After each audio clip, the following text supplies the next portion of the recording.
Welcome po ulit dito sa channel ng inyong simpleng mamamayan. At ito po ang inyong simpleng kuya, bumabati sa inyo ng isang magandang araw, Pilipinas. Okay, medyo ilang araw po tayo na hindi nakapag-upload dahil masama po talaga yung pakiramdam ko, tinatrangkaso po tayo hanggang ngayon. Tsaka medyo mabigat yung dry cough. Okay, pero hindi ko mapigilan kanina nung mapanood ko si Senator Marcoleta na naman. Nanakanto na naman siya ni Ombudsman Boying Remulla. At napusoy pa ng mga tulpo. Ay, naku, bakit kasi pinagpipilitan ito si Senator Marcoleta na gawing state witness ang mga diskaya. At hindi lang yun. Kung gagawin niyang state witness, eh dapat hindi po magsosoli. Hindi po muna magsosoli. Tsaka na lang daw magsosauli ng ninakaw. Eh kung state witness ka at alam mo na inaamin mo na may kinuha ka, maganda naman sigurong pakitang goodwill, di ba? Kung magsauli ka ng mga kinuha mo. Kahit hindi man lahat, at least, korte na lang yung magdidetermine kung kulang ba o tama na ang sinuli mo. Di ba? Pakinggan natin itong usapan nila ni Ombudsman Boying Remulla at ni Senator Marcoleta. What is the reason behind the law? So that we can get justice, and justice can only be attained if there is restitution. So that is the principle behind all of these things that we are talking about now. Mr. Secretary, restitution will come after. It cannot be. Sir, it can come before or after, sir. It can come before or You after. cite the law that it come before. Wala nga po sa batas eh. Huwag Sir, po ninyo babaguhin ang Sir, batas, we Mr. Secretary. are operating on a unique set of facts, and we are, all of these matters are being evaluated because the gravity of this financial crime cannot be underestimated, and that the more assets that we're able to preserve at the outset, the better for our country, sir. Mr. Secretary, I'm very sorry for such a reasoning like that. Alam mo, nakikinig I'm very ang sorry, buong sir. bansa. Also, sir, I'm very sorry too if you do not agree with me. But I respect your opinion, sir, and we will carry out our job as we deem fit, as we see. Mr. Chair, I that said the I country am not needs. expressing an opinion here. I am articulating the provision of law. You do not change the provision of law, Mr. Secretary. You may be disbarred from doing this. Then it's your opinion, sir. It's your option, sir. Sinabi ko na nga, hindi ko opinion dito. I am Then it's your option, articulating the sir. It provision of is law. what you wish to happen. That you may proceed Ikaw ang with what you nagbibigay wish. ng opinion, nilalagay mo yung restitution to test the goodwill of a possible applicant. It is not in the law. Unless you are able to point out the provision of law that it come before. Hindi ganun eh. Sabi mo na nga, and we admitted, impliedly instituted ang civil liability, but this will come eventually after the court has pronounced kung magkano ang ibabalik niya kung meron man. Not before. Thank you, Mr. Chair. Are you done, Senator Marcoleta? Okay. So next in line is Senator Padilla. Please limit your question kay Secretary Remulla. Apo, gusto ko lamang pong sabihin kay Secretary, pangalagaan na lang po si Engineer Henry Alcantara. Yun lang po. Opo, salamat po. Thank you. Senator De La Rosa. Thank you, Mr. Chair.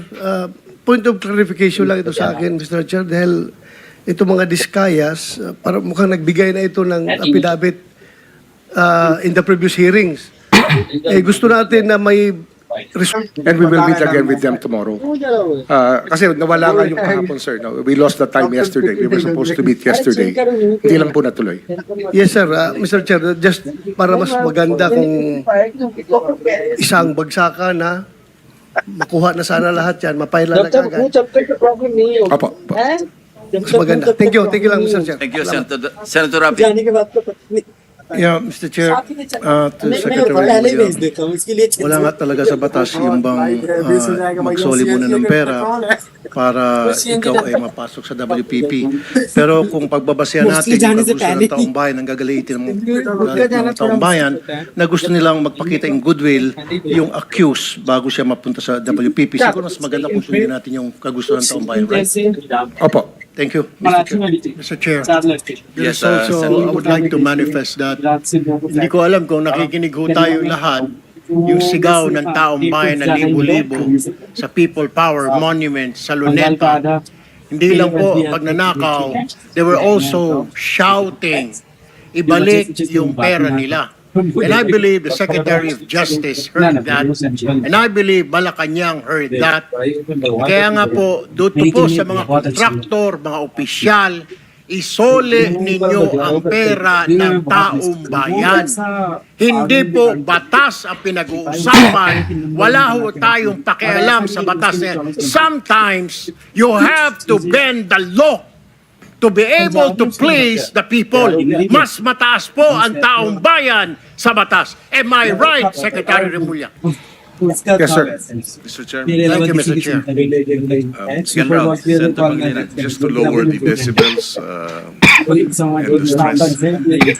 the stress that comes with high emotions. Si Ginoong Secretary Remulla, si Ginoong Hernandez halimbawa, sinurrender na sa ICI no? Yung ilang vehicles at sinasabi niyang willing pa siyang mag-surrender ng Lamborghini. I mean, that's his voluntary act.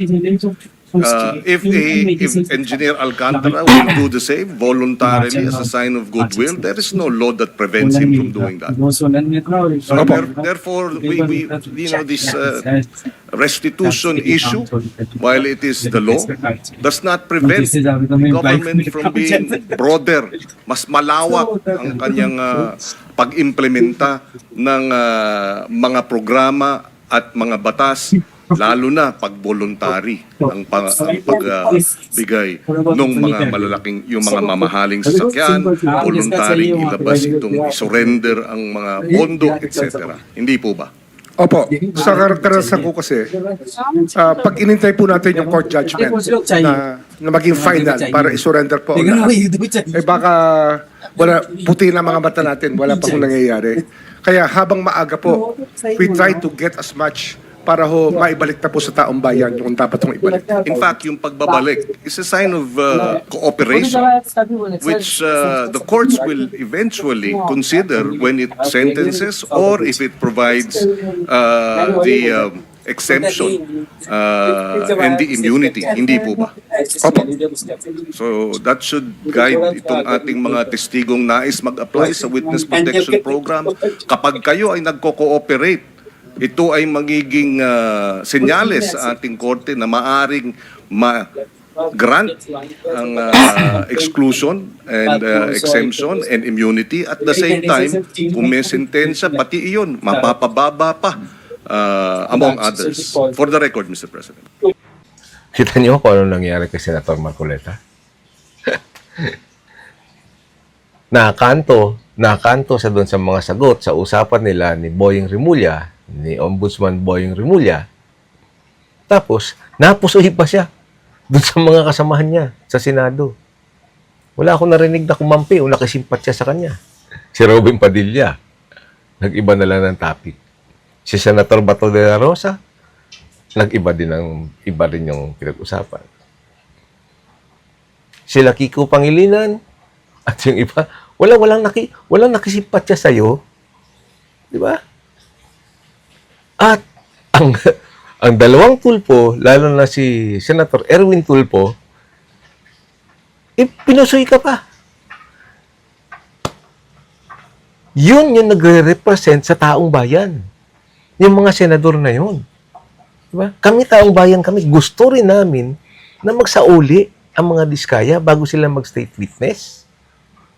Kung gusto mo naman talaga mag-state witness di ba aamin ka ng mga kasalanan mo kaya ka nakuha ang state witness? O dahil may kasalanan ka, magsuli ka. Ngayon, siguro yung i-determine na lang ng korte kung sapat na ba ang sinuli mo o kulang pa.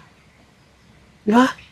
Hindi yung tsaka pakita yun, sign of goodwill yun. Yung sabi nga nila, di ba? Sign of goodwill yun.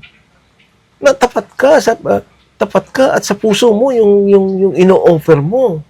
Hindi lang yung gusto mo lang makaligtas. Atin lang, sir. May porsyento ka ba doon? May cut ka ba ron pag pag may natira doon sa ninakaw nila? Atin-atin lang. Hindi natin ipopost. Diba? Puro 10% naman. Kami, ako po, isa po ako sa taong bayan. Gusto ko po magsoli yung mga diskaya. Kung gusto nila maging state witness, magsoli sila ng medyo katanggap-tanggap na amount na soli. Kasi sila yung may pinakamalaking kasalanan eh. Sila yung common denominator ng mga magnanakaw eh. Sa kanila dumadaan. Kaya yumaman sila ng ganyan eh. So bakit hindi sila magsasauli? Ikaw naman, sir, oh. Para naman sa atin yun eh, kung Pilipino ka talaga eh. Ano po gusto mo? Para sa bayan? O para sa inyo lang? Ano ba may utang ka ba sa mga diskaya? Nag-donate pa sila nung kampanya? And hindi ko sinasabi nag-donate nga, nagtatanong ako, sir, ha? Nag-donate ba sila nung kampanya mo? O may utang ka ba? May malaking utang ka ba sa mga donor ng kumpanya mo? At nangako sila na sila magbabayad? Ako nagtatanong lang ako. Hindi ko naman sinasabi na meron nga. Pero hindi ko alam, hindi ko ma-feel kung saan ka nang gagaling. Ba't pinaglalaban mo ang bagay na ayaw nga namin? Ayaw ng mga Pilipino, gusto namin magsauli. Tamo yung maraming senator ng mga kasama mo, gusto rin nila magsauli. Ang mga diskaya. Ba't ikaw ayaw mo? Por 10% ka naman, sir. Oo. Kayo po mga kababayan, ano yung hinaing nyo? Ano yung nasa loobin nyo? Gusto mo ba magsauli ang mga diskaya?